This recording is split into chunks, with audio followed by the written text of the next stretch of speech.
আসসালামু আলাইকুম রহমতুল্লাহ। সুপ্রিয় ইসলামে আরও দর্শক মণ্ডলী, আশা করি আল্লাহর অশেষ রহমতে আপনারা সবাই ভালো আছেন। আজকে আমি জানাবো মা ফাতেমার মর্মান্তিক মৃত্যুর কাহিনী। কাহিনীটি অনেক ইন্টারেস্টিং এবং মর্মান্তিক হতে চলেছে। যারা এখন আমার চ্যানেলটি সাবস্ক্রাইব করেননি তারা এখনই সাবস্ক্রাইব করে পাশেই থাকবেন। তো চলুন শুরু করি। একদিন মা ফাতেমা রাদিয়াল্লাহু তাআলা আনহা যাতায় আটা পেষছিলেন। তখন আলী রাদিয়াল্লাহু তাআলা আনহু জিজ্ঞাসা করলেন, ফাতেমা, তুমি কি করছো? তুমি কাঁদছই বা কেন? আর পানি কেন গরম করা হচ্ছে? এবং এত আটা তুমি পিষছো কেন? ফাতেমা রাদিয়াল্লাহু তাআলা আনহা কাঁদতে কাঁদতে বললেন, হে আমার প্রিয় স্বামী, আজকে রাতে আমি একটি স্বপ্ন দেখেছি। আমি দেখলাম আব্বাজান কিছু খুঁজছিলেন। আমি জিজ্ঞাসা করলাম, আপনি কি খুঁজছেন? তখন আব্বাজান বলল, হে আমার ফাতেমা, আমি তোমাকেই খুঁজছি।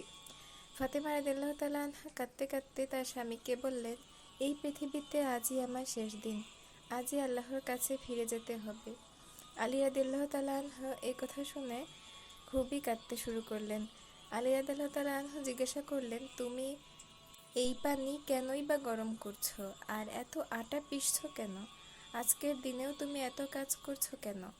তুমি অনেক করেছো, আর দরকার নেই। ফাতেমা রাদিয়াল্লাহু তাআলা আনহু বললেন, হে আমার প্রিয় স্বামী, আমাকে তো আপনার হক আদায় করতে হবে, আর আমাকে সন্তানের হক আদায় করতে হবে। আমি পানি এজন্যই গরম করছি যাতে আমি আমার দুই সন্তানকে নিজ হাতে গোসল করাতে পারি। আটা পিষছি এই কারণে যাতে আপনি আপনার বাচ্চাদের আটা থেকে রুটি তৈরি করে খেতে পারেন। আমি আপনাদের কাপড় ধুইয়ে দিয়েছি যাতে ধোয়া কাপড় পরতে পারেন। আমার মৃত্যুর পরে আমার বাচ্চাদের কে আটা পিষে খাওয়াবে? এই কথা বলতে বলতে তিনি খুবই কাঁদতে লাগলেন। আলী রাদিয়াল্লাহু তাআলা আনহু সেখান থেকে ফাতেমা রাদিয়াল্লাহু তাআলা আনহুকে উঠিয়ে নিয়ে আসলেন এবং বললেন, এত কাজ করো না। সেদিন থেকে ফাতেমা রাদিয়াল্লাহু তাআলা আনহার শারীরিক অবস্থা অবনতি ঘটতে থাকে। তার জ্বর চলে আসে। এর মধ্যে হাসান ও হোসেন রাদিয়াল্লাহু তাআলা আনহু চলে আসলেন এবং বললেন, আম্মাজান, তুমি কাঁদছো কেন?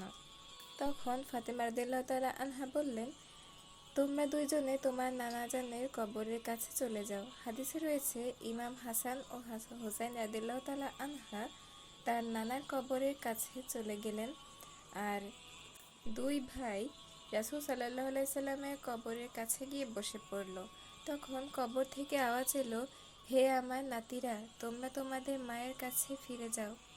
তোমরা তো আমার কাছে আসতেই পারবে, কিন্তু আজ তোমাদের মাকে মন ভরে দেখে নাও, কারণ আজকের পর তোমাদের মাকে তোমরা কোনোদিনও দেখতে পারবে না। যখন হাসান ও হুসাইন রাদিয়াল্লাহু তাআলা আনহু কানে এই কথা আসলো, তখন তারা এই কথা শুনে দৌড়ে তাদের মায়ের কাছে চলে গেল এবং মাকে জড়িয়ে ধরল।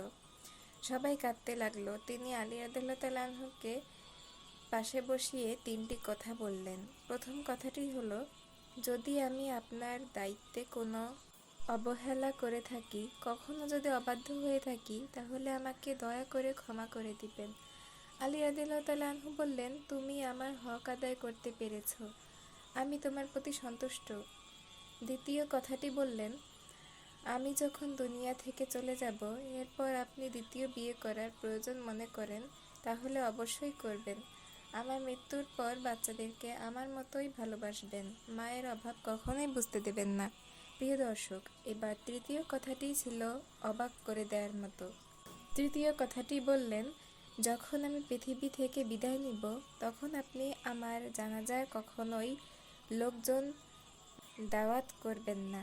আলী রাদিয়াল্লাহু তাআলা আনহু অবাক হয়ে বললেন, হে ফাতেমা, তুমি তো নবীর কন্যা, তোমার জানাজায় কাউকেই ডাকবো না? তখন ফাতেমা রাদিয়াল্লাহু তাআলা আনহা বললেন, আমি আজ পর্যন্ত আমার নিজের পরিপূর্ণ পর্দায় ভিতরে রেখেছি। আমার দেহের প্রতি কোনো গায়রে মাহরামের পুরুষের নজর পড়তে দেইনি। তাই চাই আমার মৃত্যুর পরও কেউ আমার দেহ না দেখে।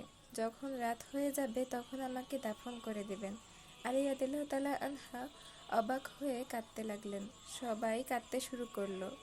ফাতেমা রাদিয়াল্লাহু তাআলা আনহা বলতে লাগলেন, আজকে আমি রোজা রেখেছিলাম। আব্বাজান, স্বপ্নে এসে বললেন, হে ফাতেমা, তুমি আলী রাদিয়াল্লাহু তাআলা আনহু এর দস্তরখানে বসে সেহরি করো, আর তুমি আমার সাথে ইফতার করবে। তোমার আব্বার হাতে এই কথা বলে ফাতেমা রাদিয়াল্লাহু তাআলা আনহা দুনিয়া থেকে বিদায় নিলেন। ইন্না লিল্লাহি ওয়া ইন্না ইলাইহি রাজিউন। ফাতেমা রাদিয়াল্লাহু তাআলা আনহু কাফনের কাপড় পরানো হলো, জানাজা পড়ানো হলো। রেওয়াতে এসেছে তারা সবাই কাঁদতে শুরু করলেন। আলী রাদিয়াল্লাহু তাআলা আনহু কবরের দিকে তাকিয়ে দেখলেন আবু যর গিফারি আকাশের দিকে তাকিয়ে বলতে লাগলেন, হে কবর, তুমি কি জানো আজ তোমার মধ্যে কাকে রাখা হবে?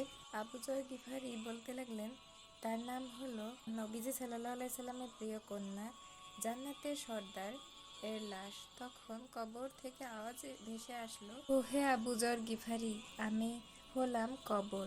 আমি কোনো সম্পর্ক দেখি না, আমি শুধু দেখি মানুষের আমল। এরপর ফাতেমা রাদিয়াল্লাহু তাআলা আনহাকে কবরে দাফন করা হলো।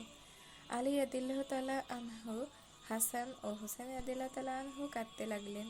এই ছিল ফাতেমা রাদিয়াল্লাহু তাআলা আনহার মর্মান্তিক মৃত্যুর কাহিনী। কত কষ্টের ছিল তাদের জীবনী। তাদের জীবনী যদি আমরা একবার হাদিস, কোরআন এবং বিভিন্ন ধরনের বই থেকে, কিতাব থেকে জানতে পারি, তাহলে কিন্তু আমরা সম্পূর্ণ বিষয় সঠিকভাবে জানতে পারবো। আজকের ভিডিওটি আপনাদের কেমন লাগলো অবশ্যই কমেন্টে জানাবেন। ভালো লাগলে লাইক, কমেন্ট, শেয়ার করবেন এবং সাবস্ক্রাইব করে পাশেই থাকবেন। সবাইকে আজকের মতো বিদায় জানিয়ে এখানে শেষ করছি। আল্লাহ হাফেজ। আসসালামু আলাইকুম ওয়া রাহমাতুল্লাহ।